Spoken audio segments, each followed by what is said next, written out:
Welcome to Sweet Life Beat Life. We hope this video helps. You start by getting connectivity right. Enable Wi-Fi on your Vivo Y21 and the TV or adapter, and make sure both use the same network. Once done, turn on Bluetooth if your display needs it and disable any battery saver or data restrictions so the screen share won't be interrupted. You'll also want at least 20% battery. It prevents throttling. Now open Settings on the phone so you can move immediately into the screencast tools without delays. You now begin the active connection. Go to Settings, then More Settings and choose Cast or Smart Mirroring depending on firmware. Once there, grant any requested permissions for location and media so the phone can discover devices.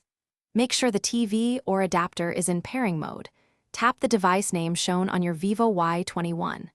If a random code appears on the TV, confirm it on your phone so the link is authenticated. This sets up a stable mirroring session for video and audio. You finish by checking picture and sound. Open cast settings and change aspect ratio or audio output to match the TV if needed. This prevents stretched images or silent playback. When done, stop casting from quick settings or the notification shade to release resources. If it fails to connect, reboot both the Vivo Y21 and the display. Ensure they're back on the same Wi-Fi. Then retry casting. This simple reset resolves most network or discovery problems quickly. Thanks for watching. Consider subscribing if we helped you.